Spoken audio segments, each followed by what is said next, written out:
Welcome to today's episode of What to Say and How to Say It, the podcast to help you fix your marriage. I'm Shai Lewis. I am here with our special guest, Dr. Don Welch, who is the author of The Responsive Marriage, Finding the Path Out of Reactivity. I'm so excited to speak with you, Dr. Welch. Thank you so much for joining us today. Oh, thank you, Shai. It's a privilege to be with you on your broadcast, and we're so thankful that God's the one who does all of the healing, and we're conduits, hopefully, through which His grace flows in its rich glory and kindness and gentleness and compassion reaches out to each and every one of us. So thank you for having me on your show. Absolutely. So just a quick bio for our listeners. The Welch Family Therapy Institute was founded by Dr. Welch, who is a licensed marriage and family therapist. He's also a certified sex therapist with over 30 years of experience in the fields of mental health and relationship skills. Dr. Welch founded the Center of Enriching Relationships in 2002, which currently operates in 10 sites with 30 therapists and 50 university students in training, serving thousands of clients throughout San Diego, California.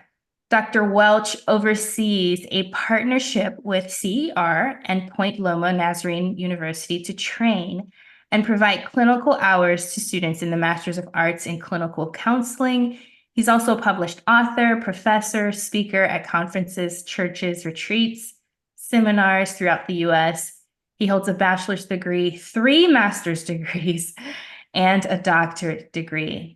Wow, so accomplished. How do you have time for anything outside of this work? I'm just so impressed. I love my work, Shai, and so it's a privilege to be able to do that. My kids were related to my degrees. They just said, Dad, I think you're a little slow. You had to get all these degrees, and so you're just a slow learner. And I think that's what so, but I love my work, and I'm so privileged to enjoy it at this point in the season of my life. So thank you very Yeah, much. absolutely. Leave it to the kids to humble us. Oh, yes, that's right. The best way to be humbled is our children, yes, because no one's a perfect parent. And Right. yes, as much as we want to do everything as godly and Christ-like and as best as we can, we oftentimes fall short. So that's where God's grace is sufficient in those moments as well. Yes. Yeah, Amen. my kids, they tease me a little bit. They sometimes I'll be listening to them and I'm almost grimacing and they'll say, Dad, you look like you're disapproving of me. And I said, well, what am I looking like? Finally, when they became adolescents, they took a picture of my face because I listened to people all day long as a therapist. And I'm usually trying to, and I didn't realize I was grimacing and looking so oddly. And so they helped me. They said, Dad, this is the way you look. They showed me the picture. I said, I'm going to try to change that a little bit. Let's work on that. Oh my goodness. Yeah, I'm the same. I have to say I don't hide expressions very well. And I know you talk about that a little bit in the book and how that relates to our reactions with each other, but it is something you have to be conscious of. So I'm with you. We're in the same boat here. So Because you're making a good point, 65 to about 80%, depending upon the theorist, would suggest that it's nonverbal. They're just hmm. actions that we have, like I'm moving my hands right now. I'm not planning to move them when I sigh or roll my eyes, or we have these involuntary reactions, which the book is based on. The Mm. idea of that we have involuntary reactions that the other person, say a person listening in is engaged or they're dating someone or they're married, maybe for just one day and now they've been married 40 or 50 years. But we have these involuntary reactions that happen Mm. before we're aware of them oftentimes. Yeah. I want to talk a little bit about that, but first of all, why did you write this book? Can you tell us what was your inspiration Thank in you. writing this book and why you decided to focus particularly on reactivity? Because I do think this is something we know, we see, we hear it touched on here and there, but I don't think there has been enough focus on that particular part of our relationships. And so I'm curious as to what led you to write a book about it. Yeah, this really actually came from about 16 years where I was the part-time counseling pastor at a large church here in San Diego. And so we had a class that at one point was about 200 people. And in that process, and as a clinician full-time outside of the church with our center, the Center for Enriching Relationships, that, and as a professor, I found that what I saw in couples, it's really out of a clinical experience that couples will tend to react to each other before they're aware that it's happening, Mm-hmm. somewhat based on Philippians 4, 6, and 7, where that scripture says, do not be anxious about anything, but in every situation by prayer and petition with thanksgiving, present your requests to God, and the peace of God, which transcends all understanding, will guard your hearts. Notice this. Paul's in Rome in prison, and he's writing this, God speaking completely, and it says he will guard your hearts and your minds in Christ Jesus. God could have inverted that and said, your mind and heart in Christ Jesus. But he was clearly and is clearly helping us to see that we oftentimes feel things before we actually think them. Mm. A lot of times people won't say that's true. I know I've taught introduction to psychology all these years, sometimes twice a year at the university. And there's a whole section on this where we have these response or reactions before we are aware of them. So I begin to think, boy, it'd be nice to really focus in on that. So my team and I, there was three of us, we put together a scientific tool. It's now available at the end of the book, the very back Mm. of the book. It's called the Welch Responsive Temperament Assessment, about 204 questions, and it measures your normal temperament. That's the melancholic or phlegmatic. Mm. We've all heard of the DIS, Mhm. and Mhm. measures how you may react to that temperament. In other words, you would overfunction or underfunction. Like if I'm more extroverted, I might be too extroverted if I'm anxious. So it caused me to say, boy, it'd be nice if we could have actually an assessment. And so we developed that assessment, and it is available online as well on our website. That's the Welch uh, Therapy Institute.com. That's separate from our counseling center, if you will. But it caused me to say we should focus on that. And then I kind of realized that the number one skill we try to teach a child is how to self-regulate. And then I Mm. was reading articles on how even physiologists or neuroscientists would suggest that our number one quality as a human being is how we can self-regulate. Mm. That's the ability to use our prefrontal cortex. And so this all led to the concept is that I would see couples fighting, and I would be at a conference, and I would ask people, have you ever been in a disagreement with your mate, your spouse, and all of a sudden in the middle of it you stopped and said to each other, what in the world are we fighting about? I don't even know why we're fighting. So all hands, it seemed like to me, all hands raised saying, yes, we've been there before. And sometimes we have an involuntary reaction. A spouse says something to you, and it reminds you of when your dad or mom Mm. or a caregiver Mhm. scolded you, and it feels like they're scolding you. And so you have an immediate reaction. It's called regression. It's one of the 13 psychodynamic defense mechanisms that can happen to us, that we regress back to that moment. And now we're with our spouse, but we've regressed back. And now I'm a 6-year-old, Mm. my wife, in reaction. That's very common. And that really inspired what we're doing we're trying to do with the book, and to be more responsive and less reactive, and keeping in mind that we tend to have a reaction before, an involuntary reaction before we're aware of it. The example in all textbooks is they have someone's finger and then they have a candle underneath, and when your hand feels that the heat, it recoils, Mhm. reacts before the Mhm. person knows it's hot. It's Yeah. a split second, but it happens. Another way that I ask my university students, I'll ask them, how long does it take when you meet someone for the very first time, Shai? How long does it take for you to realize or think that they're a safe person or not so safe? And my students will begin to think, hey, prof, I think it's about 5 minutes. I know it. Mhm. And it Mhm. boils down to eventually one student will raise their hand and say, I know instantly.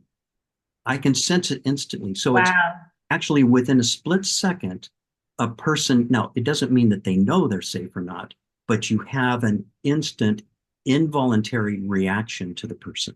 I always liken it to, have you ever met someone you really didn't like them at first, but then you grew to really, really like them and became your best friend? That Hmm. first instant reaction, involuntary reaction, set off something in that exchange between that person and you. Yeah. Wow. This is so good. I love this. So, okay. So, why do you think it's important for us to know what our natural temperament is? You talk about that in the book and embrace it because a lot of us don't really know ourselves in that way. Why is that so important? Well, the research in science, I love to combine Bible and science. My undergrad was in biblical literature, so I looked first through a biblical lens and then ended up with the other degrees, but talking about science, that science will tell us, Shai, that your normal temperament, that's why people are interested in Enneagram and all these Mhm. other temperament assessments, because that uh, we're born with a certain temperament. That's why I use the DISC in my assessment, the DISC. It has the best research, the longest research Mhm. on temperament, and it suggests that we do not change. Our temperament does not change throughout life. And mothers oftentimes help us. They'll say, when I had my children inside of me, yes, that my son was so different than my daughter or my other son. And I can almost see their temperament and experience it when they were inside of me. And Mhm. it's true. Science says that we actually our temperament stays the same throughout life, and it's important to understand that. We early in our children's lives, we have two children that are young adults, but we try to actually figure out what their temperament was. And sometimes it's Mhm. hard to discover that early on, but we realize that they do have very different temperaments, but that will likely be their temperament for life. And so why it's important in marriage, Shai, Mhm. is Mhm. that opposites tend to attract in marriage. That means their temperament usually is very opposite. So someone Yeah. who's extroverted tends to be attracted to someone who's more introvert. So the extrovert likes to talk and know what they think. The introvert likes to go inside and they think about it before they say something. And that's a big attraction. It's called complementarity in the science movement. But Mhm. that what they first attract to, they can attack after marriage because they Oh, want to influence them to be like themselves. So it's important to know your temperament. Um, and it's important when we hire people to know their temperament. So an extroverted person, we wouldn't want to put them behind closed doors counting numbers.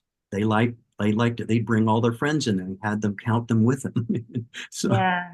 Yeah. It's funny. I was thinking about how when COVID happened, how all of that became very apparent with the people around me and how some of the introverts were just excited. By the way, I'm an introvert, so I was loving being at home. But the extroverts in my family were struggling like with not getting out of the house and being around people. And it was just so fascinating to watch that because it really is something that we can't help sometimes. So, yeah. yes, that's a powerful way to see that. And I think all of us kind of experience that.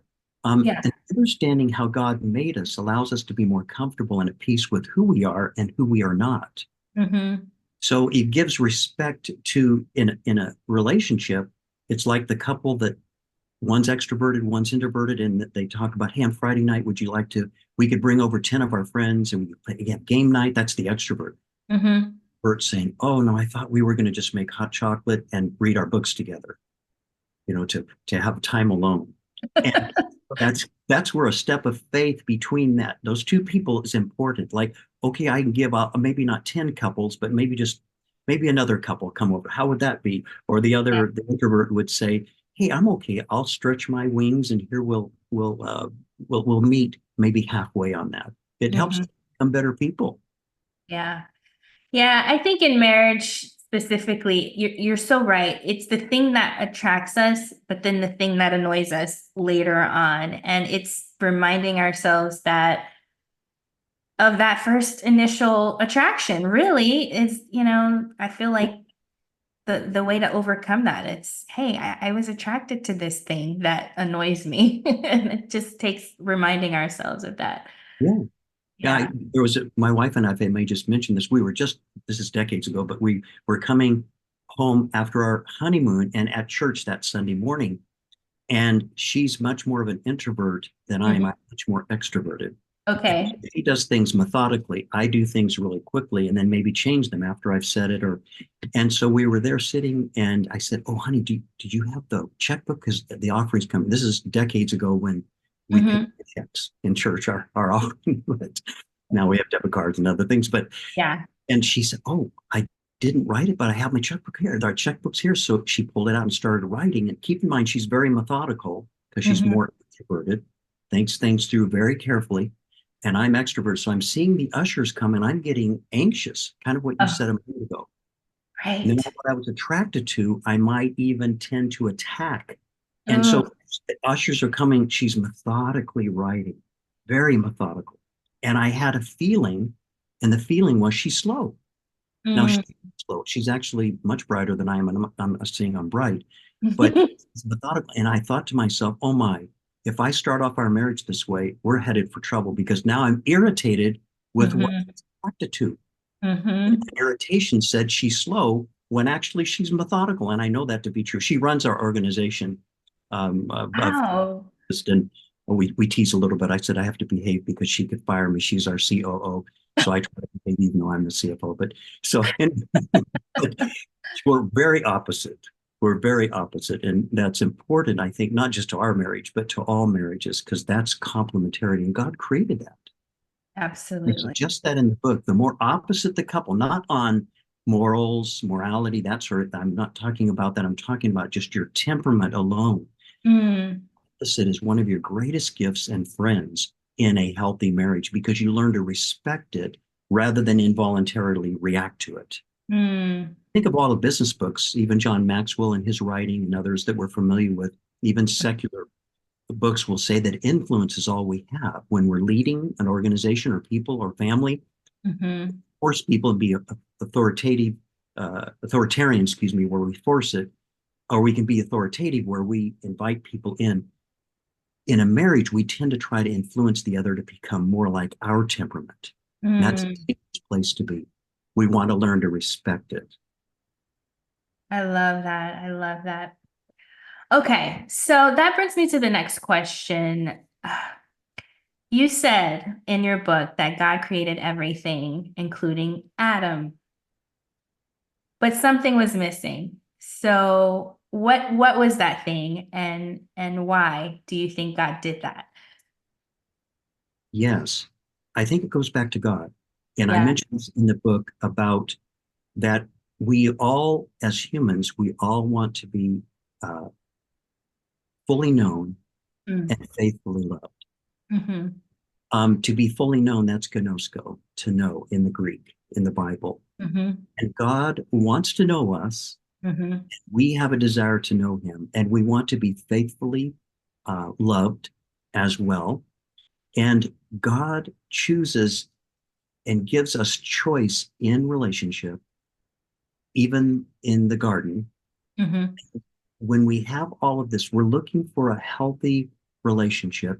And God was then saying, even though his Holy Spirit would come and live within us, is that it was not good for man. He meant a man and a woman to be alone. Hmm. And God's design is for people to be fully known. The greatest fear of all humans is to be abandoned. I see that in the clinical work that I do.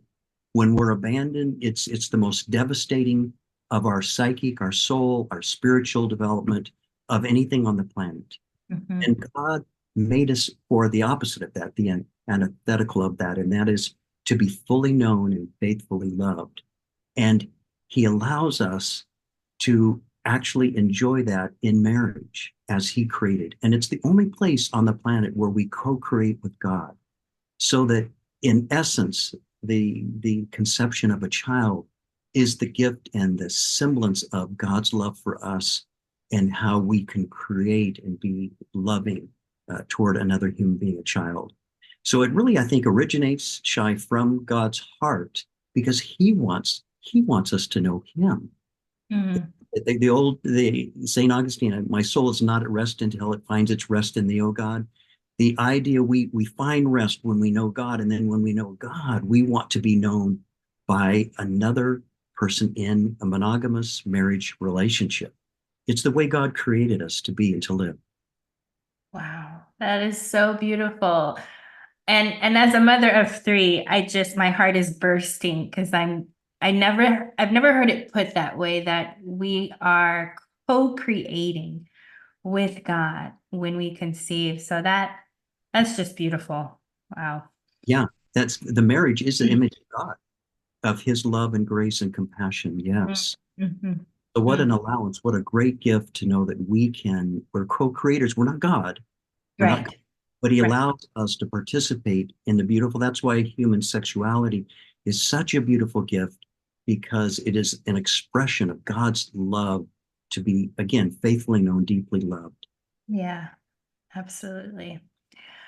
Okay, so we can talk about this all day, but I want to get into the meat of the book, and it's the conflict part because here at Greater Impact, we coach a lot of women and couples who are just stuck in this crazy cycle, and you know, probably because they're trying to find that path to being known, as you so eloquently put, by their spouses. And it's one of those things that it's hard to reverse. And you talk about in your book how unmet expectations is a relationship killer. And I want to understand what you mean by that because, having expectations isn't necessarily a bad thing, but it's when we don't know how to deal with them when they're not met, and how that shows up in conflict that really sends us down the wrong path. So can you speak to a little bit about what you mean by it being a relationship killer? Yes. Expectations they're one of the most important concepts for a healthy marriage. For example, there are hundreds of expectations. Who's going to take out the trash? Who Mm, will make the bed? Who will get the laundry done? All of these are expectations. And it's important that the couple really talk about expectations. Like expectations would be, are we going to wash our dishes and put them in or rinse them off, put them in the dishwasher before we go to bed? Or are we just going to rinse them and leave them for the night? Early on, years, decades ago, when I was first starting as a pastor and then as a professional therapist, that was one of the issues that couples would bring up is mm, the expectation. mhm, A lot of people, we will say that people divorce over a sock on the ground or on the carpet. It's not the sock, but it's the perception of that. So mm, expectations are so important when we for example in parenting, this is not about parenting, but when we parent, healthy parenting is that the child can know and expect from their parent. They'll know that they'll be calm with them. They'll expect that they'll be on time to pick me up for my event as a soccer player, whatever it may be.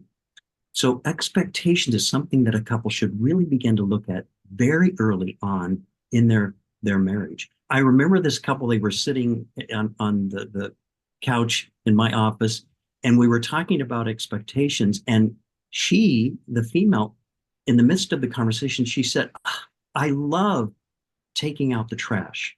I don't know why I couldn't have taken out the trash 40 years ago when we were first married. This truly was a statement.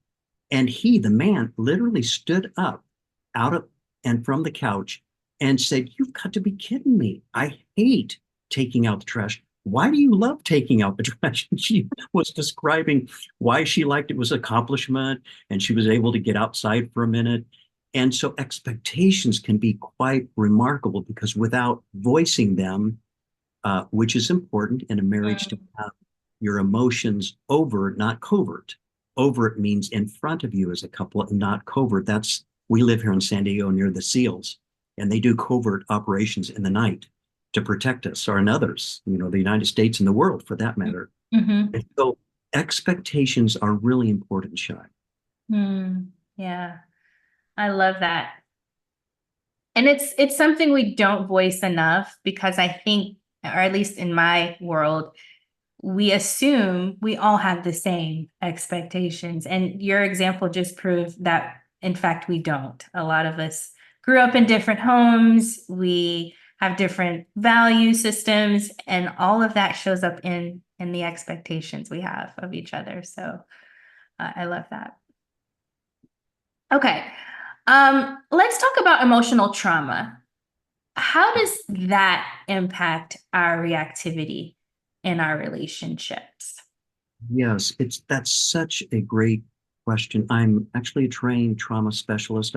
I work with what's called EMDR, which is actually where the brain leads, and we do treatment for healing for post-traumatic stress disorder and other traumas. I mean, we can have trauma as a child in the playground when we walk up to we're in elementary school and we walk up to our friends and they turn and go the other way. And as a child, we may feel like there's something wrong with me, I'm not worthwhile, and that can be trauma. Mm, But what happens with trauma? This is why I invite people to take our assessment. It measures your reactivity, which is actually measuring trauma because we've all been traumatized in hmm one way or another because we live in a broken world. hmm Trauma can have a reaction in the middle of nothing. So, for example, let's use an example, if I may, if you don't mind. Sure. Say, thank you. You're growing up. You're in a home where mom and dad scream and yell at each other. hmm Actually, that's grounds for serious help from the state in our state because that's neglect. Neglect is trauma in the state of California, and it is in other states. But let's say you grew up and you would see that happening.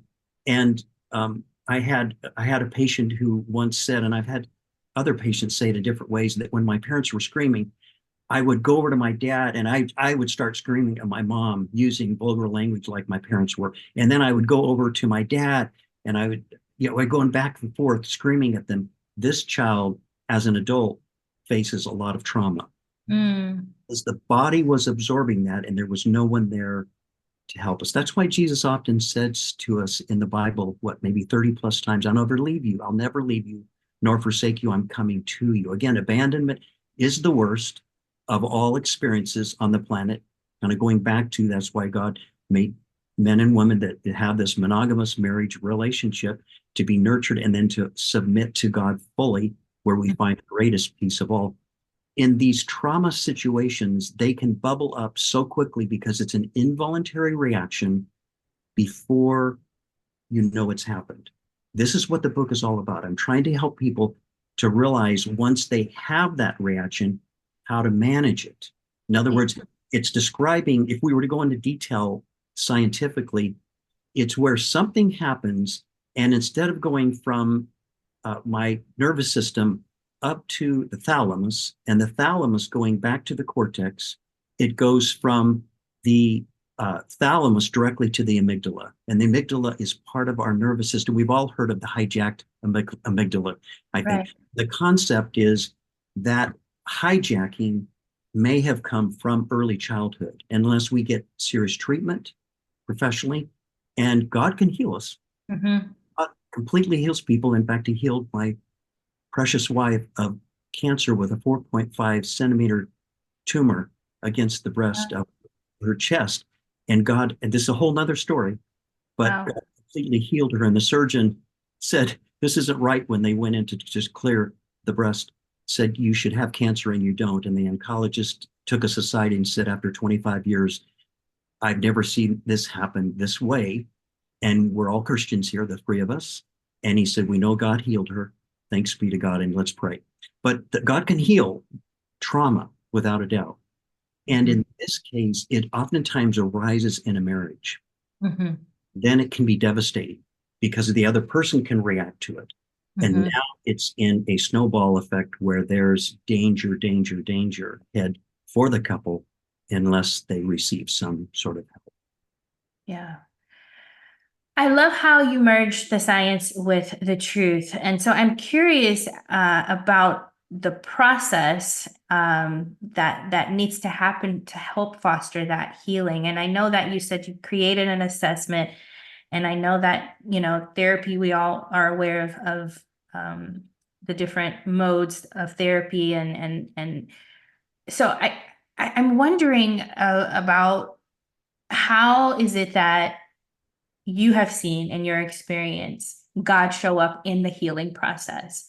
If Mm, you could maybe speak to that, I think that would really bless our listeners because, there are a lot of people that come to us who have read books, quite honestly, who have been to therapy, who may have had, pastors tell them, hey, this is hopeless and you guys should just go your separate ways. But it sounds to me like there's some place in the middle where if we are just willing to do the work and if we are willing to let God in, mm. that there is healing that is this possible. And so I'm curious as to what you see and how God shows up in the work that you do. Yes. Well, I am a firm believer that God is the healer. Mm, When we think about that uh, the book itself, the book, The Responsive Marriage, we try to help people realize the involuntary reactions that happen. mm, And then we provide their skills. I have a handbook that accompanies that. It's about a 150-page handbook. And then we have actually 30 professional videos that takes marriage couples through an entire year at a church where they can listen more in depthly to what we're talking about here. But this idea of someone telling someone that there's no hope for them. mhm. I'm a firm believer that God is the God of all hope, who is described in Romans 4:17 as giving life to the dead and calling things into existence that do not exist. So I am always optimistic about any couple. I'm not the healer. I don't Right. heal people, but all of us with friends, we're all a conduit through which God can work. But we provide some skills, like, for example, diaphragmatic breathing is a wonderful technique to calm Mm, us. We talk about it in the book. That's not new to most people, but most people think they diaphragmatic breathe. But if you're a vocalist and have had training, you've learned how to use your right. diaphragm and Mhm, do that. You may be certainly a vocalist. And mhm. then we work on other techniques of grounding tools, and I have a lot of them in the handbook that they can get that accompanies the workbook itself. I mean, the book. And we talk about a progressive muscle relaxation and other ways to calm our system. So we use a lot of SE, that somatic experience. Mm, So we're working from a lot of the current research that talks about how to calm oneself. mhm. There's tools, and there are wonderful tools that are out there and available.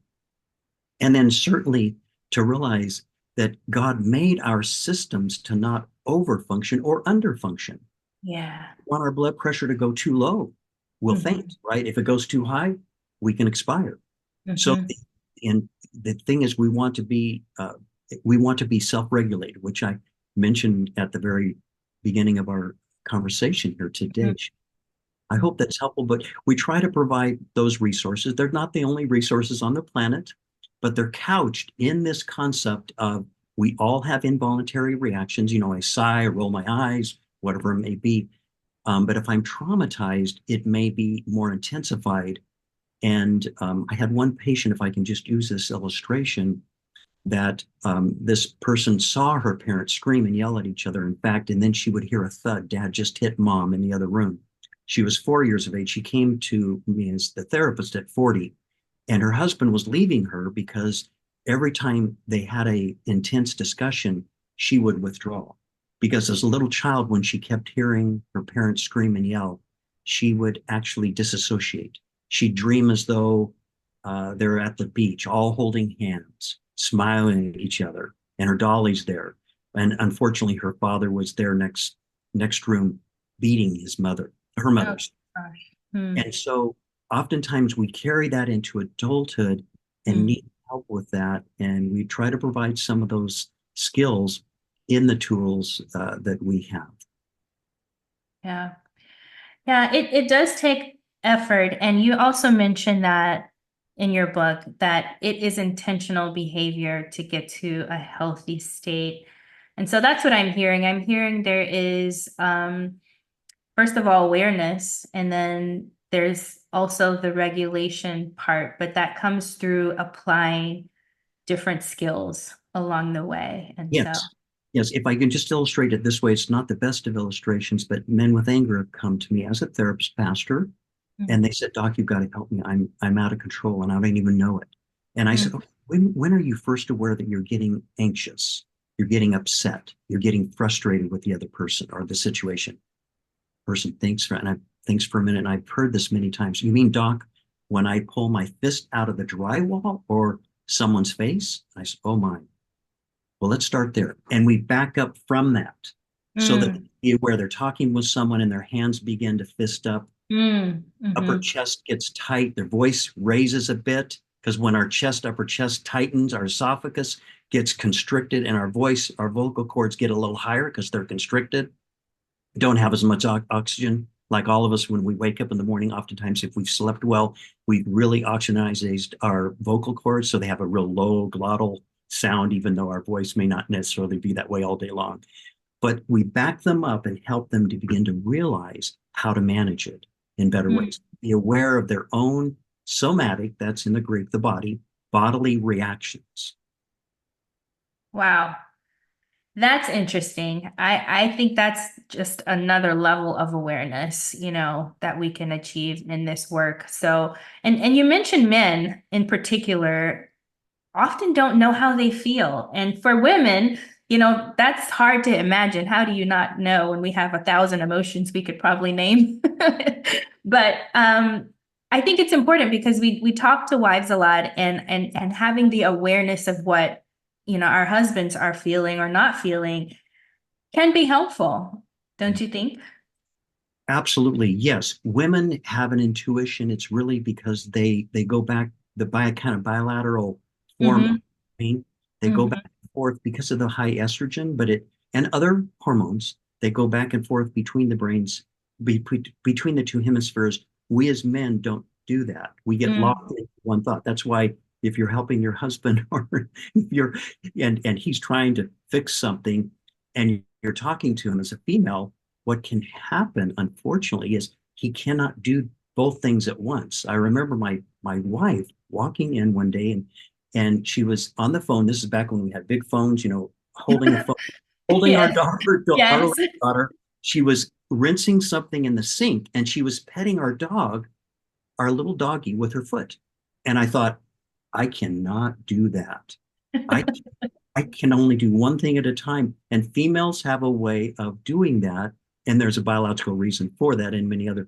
But yes, men do have similar feelings. We're just not aware of them as easily as women are aware of them. Wow. Wow. So good to know this because oftentimes when we're having these crazy cycle conflict and we're reacting to each other, Yes. it happens so fast. And I would say even for women, we often don't respond and react. So having the awareness, one of the things we do at Greater Impact is we call them the steps, and it's something we do that helps us to regulate. And we basically just stop and name the emotion that we're feeling when we Yes. get triggered. And so that helps us to kind of, get control of ourselves. And so it's fascinating to me the connection between the physical and the emotional. And I know in your book, someone one of your friends wrote the foreword, who is a neurosurgeon and Yes. works on the physical, and he speaks to that, and he says how he understood how the brain works from a physical perspective, but it was fascinating for him even to learn how the emotional and how our thoughts and how our perspectives Yes. coincide together with that. So I love that because that just speaks to God and his design and how he thought of all of these things before we chose to study it. So That is so true. It's amazing. Scientists, we sometimes think we're really cute and smart when we realize that truth is found in the Bible. We just need to make sure that we read it and understand it. So yes, that's absolutely. Dr. David Levy. He wrote that. He was actually a neuroscience neurosurgeon, so a brain Mhm. surgeon. Mhm. Actually, in our video series that we provide, those 30 videos that are provided for churches and couples to be able to listen into. But yes, that awareness provides the opportunity to choose, and Mm. that choice is very important to God. Without it, Mm. we gave them choice, and choice is so important. Uh, And the way that you and your friends, your colleagues, I guess, colleagues and you Mm-hmm. stop, pause, and actually name a feeling, that's one of the greatest skills on the planet. It sounds so simple, but it's so profound, is Mm-hmm. to stop and say, when I experience this, I feel.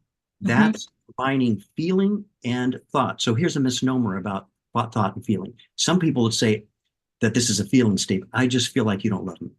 Someone says that to their mate or their girlfriend, their boyfriend. Well, actually, that's just a thought statement. It's not a feeling. A way to Hmm. say, I don't feel like you love me is to say, when I experience you saying this, I feel unloved, afraid, and scared. That's a feeling statement.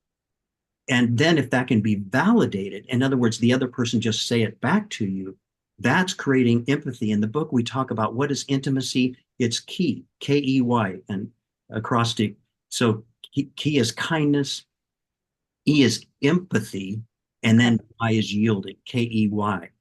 And oftentimes, when we can validate, like you and your colleagues are doing, you're really remarkably integrating empathy, which is exactly what God gives to us through the great kenosis passage, where he poured out his life for us, did not consider him, Jesus, did not consider himself equal with God, but yet he was. He's Mm. fully God. John's gospel, First John, they all talk about this idea. He was from the beginning. So Jesus was always from the beginning, but he did not consider himself equal with God, but poured out his life for us. What a great illustration of empathy and love and compassion. Absolutely.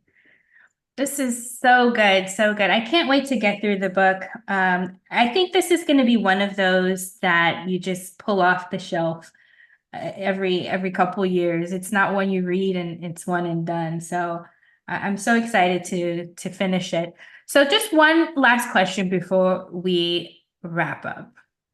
What would you say to someone who believes there's just no hope? And I think you kind of answered this already, but I think it's so important because hope is something that when we look around at all the things happening around us in the world that can just be so easily lost. And we need to hear often, especially in marriage, where we are most vulnerable, that no matter what, that there's always hope. So in your own words, would you just quickly share with our listeners who may be in a hopeless place or feel like there is no hope? What would you say to them? Well, a beautiful and painful question at the same time. We're never without hope with Jesus. And I Mm, certainly understand and empathize with this sense of hopelessness. I've seen it hundreds of times. On the first day, a couple enters my counseling office and announces that they are ready for divorce. I just begin praying internally. They may not know I am. But I've also seen many of these same couples transform their nearly deceased marriages into stunningly beautiful unions as God designed. It's never easy. There's lots of work involved and lots of Jesus's restorative power needed, but I've witnessed it firsthand how the principles and the practices that I lay out in the book that are really God's principles, if they speak truth, they are, have brought healing and wholeness to seemingly hopeless marriages. And again, I truly believe the only way I can explain this is to point to the God of all hope, who's described, as I mentioned earlier in Romans 4:17, as giving life to the dead and calling things into existence that do not exist. amen. Where can people find you, Dr. Welch? Yes, our website is www, and it's welchtherapyinstitute.com. So Welch is like Welch's grape juice with a C. So it's welchtherapyinstitute.com. And our book is on Amazon, but we have all of our videos and the assessment tool on that website, welchtherapyinstitute.com. All right. Well, thank you for joining us today. We invite you to check out our website as well, greaterimpact.org, for more insight, more wonderful authors like we've just interviewed today, and coaching and coursework as well is available for you. And yeah, we'll see you next time. Thanks for joining this episode.